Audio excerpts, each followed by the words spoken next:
अस्सलाम वालेकुम। Chapter number 1 biological molecules हमारा कंटिन्यू है, जिसमें लास्ट वीडियो में हम डिस्कस कर रहे थे लिपिड्स। तो लिपिड्स का टॉपिक हमारा कंप्लीट हो चुका है। आज की वीडियो में हम स्टार्ट करेंगे न्यूक्लिक एसिड। तो अगर हम बायोलॉजिकल मॉलिक्यूल्स को रिवाइज करें तो बायोलॉजिकल मॉलिक्यूल्स क्या थे? वो तमाम मॉलिक्यूल्स जो लिविंग ऑर्गेनिज्म की बॉडी में मौजूद हैं। बायोलॉजिकल मॉलिक्यूल्स को हमने 4 कैटेगरी में डिवाइड किया था। Number 1 carbohydrate, number 2 protein, number 3 lipids और नंबर 4 न्यूक्लिक एसिड्स। तो न्यूक्लिक एसिड भी एक तरह के बायोमॉलिक्यूल्स हैं। ये ऐसे मॉलिक्यूल्स हैं जो लिविंग ऑर्गेनिजम्स की बॉडी में मौजूद हैं। तो हमने न्यूक्लिक एसिड के टॉपिक में क्या पढ़ना है? इसका स्ट्रक्चर पढ़ेंगे, इसकी टाइप्स पढ़ेंगे, इसके अलावा इसके फंक्शंस पढ़ेंगे।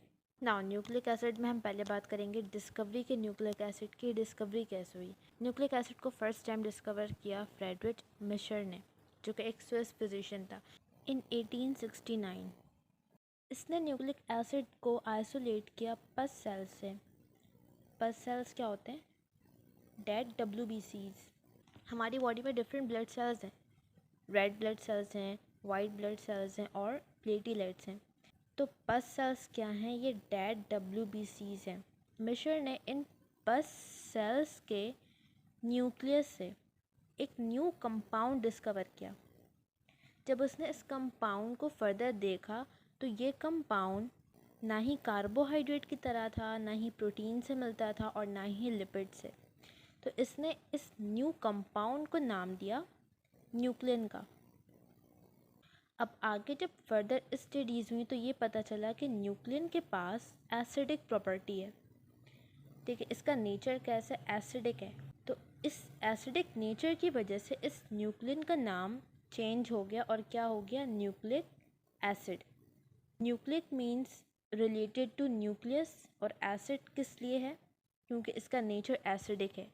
तो न्यूक्लिक एसिड मतलब एक ऐसा कंपाउंड जो कि न्यूक्लियस में मौजूद है सेल के और एसिडिक प्रॉपर्टी रखता है। अब नेक्स्ट पॉइंट है कि they are present in all living cells. Nucleic acid body के तमाम सेल्स के न्यूक्लियस में मौजूद होगा। ठीक है, बॉडी में जितने भी सेल्स मौजूद हैं उन तमाम सेल के न्यूक्लियस में हमें क्या मिलेगा? न्यूक्लिक एसिड मिलेगा। और न्यूक्लिक एसिड एक पॉलीमर है, मतलब लार्ज मॉलिक्यूल है। ठीक है, जब भी हम बात करेंगे न्यूक्लिक एसिड, जब भी ये वर्ड आएगा इट मीन्स कि लार्ज मॉलिक्यूल है, एक पॉलीमर है। पॉलीमर है तो इसका कोई मोनोमर भी होगा। पॉलीमर है मतलब लार्ज स्ट्रक्चर है, तो ये किसी स्मॉल यूनिट से मिलकर बना होगा। ठीक है, जिसे हम कहते हैं मोनोमर्स। तो इस स्मॉल यूनिट का नाम क्या है? न्यूक्लियोटाइड। तो न्यूक्लिक एसिड का मोनोमर क्या हो गया? Nucleotide. Nucleic acid polymer, nucleotide उसका मोनोमर है। नाउ अगर हमने पॉलीमर को समझना है, पॉलीमर का स्ट्रक्चर समझना है, तो हमें पहले उसके मोनोमर को डिस्कस करना होगा। जैसे कि हमने कार्बोहाइड्रेट में किया, प्रोटीन में किया। प्रोटीन का मोनोमर क्या था? Amino acid. तो हमने पहले बात की अमाइनो एसिड पे। हमने अमाइनो एसिड का स्ट्रक्चर देखा, फिर हमने देखा कि कैसे अमाइनो एसिड्स कंबाइन होते हैं और प्रोटीन का स्ट्रक्चर बनता है। तो यहाँ पर भी हम उसी तरह से पढ़ेंगे। हमने पहले क्या डिस्कस करना होगा? मोनोमर को। हम पहले बात करेंगे अबाउट न्यूक्लियोटाइड कि न्यूक्लियोटाइड क्या है, इसका स्ट्रक्चर कैसा है, इसकी कॉम्पोजिशन क्या है। फिर हम आएंगे न्यूक्लिक एसिड पॉलीमर पे। तो अगर हम बात करें न्यूक्लियोटाइड कि न्यूक्लियोटाइड क्या है और इसका स्ट्रक्चर कैसा है, तो न्यूक्लियोटाइड मोनोमर है न्यूक्लिक एसिड का।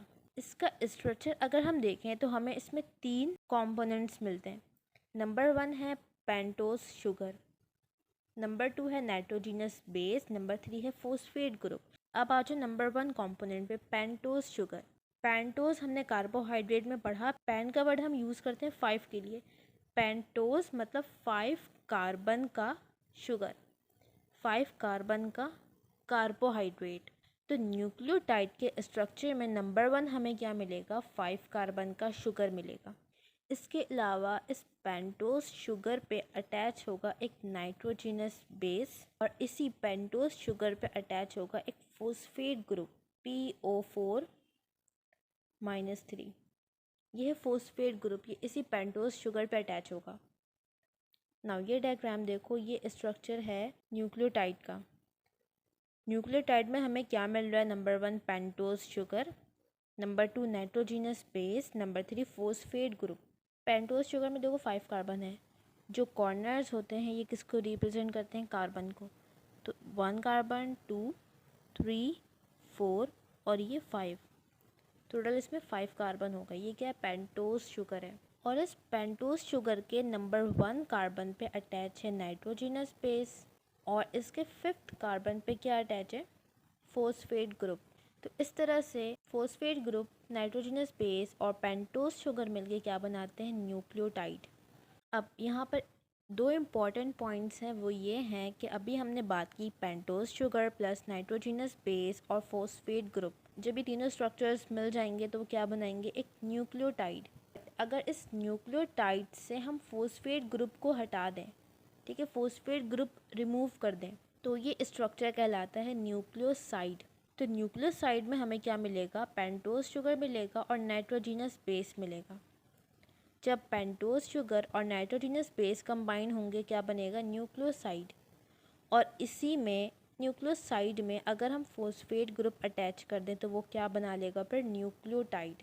तो ये पॉइंट याद रखना कि न्यूक्लियोसाइड में फोस्फेट ग्रुप नहीं होता, और अगर फोस्फेट ग्रुप अटैच हो गया तो क्या बन गया? वो न्यूक्लियोटाइड। यहाँ तक क्लियर है? अभी तक हमने न्यूक्लियोटाइड का स्ट्रक्चर डिस्कस किया। अब हम उसके फर्स्ट कंपोनेंट को डिटेल में डिस्कस करें, that is pentose sugar. Pentose sugar पर जैसे कि अभी हमने बात की, पेंटोज शुगर का क्या मतलब है कि ये 5 कार्बन का शुगर है।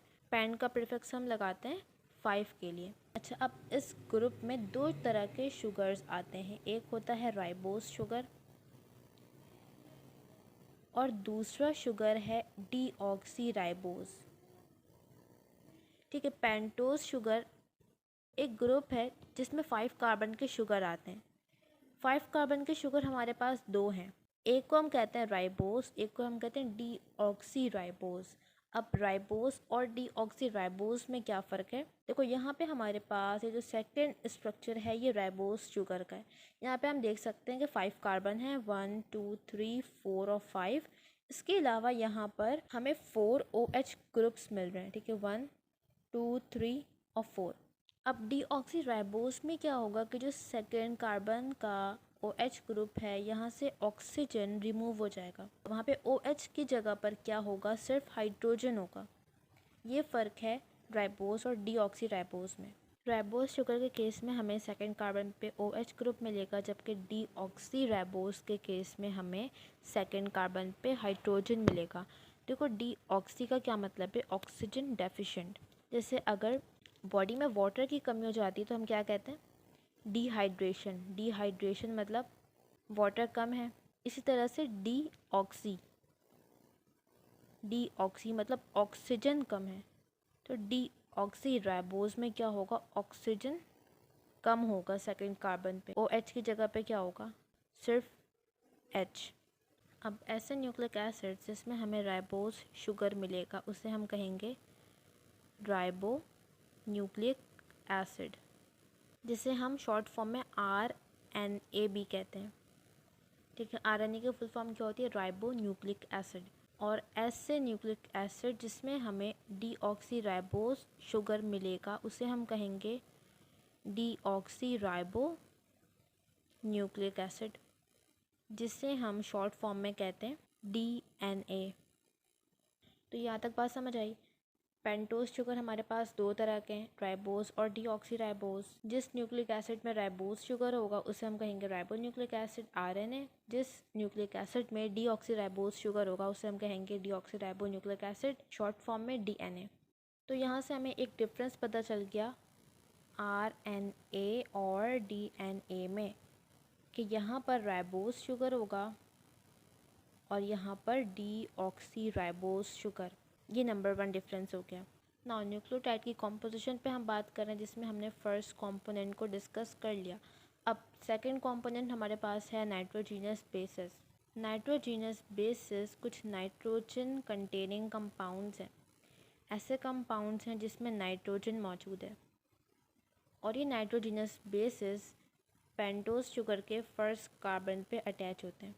अच्छा, अब नाइट्रोजीनस बेसिस को हम दो ग्रुप्स में डिवाइड करते हैं। नंबर 1 ग्रुप है प्यूरीन, नंबर 2 ग्रुप है पैरामिडीन। नाइट्रोजनस बेस इसके 2 ग्रुप्स हैं, प्यूरीन और पैरामिडीन। अब ये 2 ग्रुप हमने बनाया है स्ट्रक्चर की बेस पे। अब स्ट्रक्चर में क्या डिफरेंस है इसको अभी हम आगे डिस्कस करते हैं। पहले हम ये देखते हैं कि प्यूरीन में कौन से बेसिस आएंगे। तो प्यूरीन में हमारे पास 2 बेसिस आते हैं, एडिनिन नंबर 1, नंबर 2 ग्वेनिन। ठीक है, एडिनिन और ग्वेनिन हमारे पास 2 बेसिस हैं जो कि प्यूरीन बेसिस हैं। इसको याद रखने का एक निमोनिक है, pure as gold. Pure means purine, S से एडिनिन और गोल्ड से ग्वेनिन। तो प्यूरीन बेसिस में हमारे पास 2 बेसिस आ गए, एडिनिन और ग्वेनिन। अब अगर हम बात करें पैरामिडीन की, बाकी जितने बेसिस हैं वो किस में आएंगे, पैरामिडीन में, जिसमें हमारे पास है थायमीन, साइटोसिन और यूरेसिल। यहाँ पैरामिडीन में जो थायमीन बेस है ये हमें मिलेगा सिर्फ डीएनए में। ठीक है, थायमीन बेस हमें सिर्फ मिलेगा डीएनए में, आरएनए में थायमीन बेस नहीं होता। थायमीन की जगह पे आरएनए में आता है यूरेसिल। तो यूरेसिल हमें सिर्फ कहाँ मिलेगा, आरएनए में। थायमीन डीएनए में मिलेगा, थायमीन की जगह पर आरएनए में क्या आ जाएगा, यूरेसिल।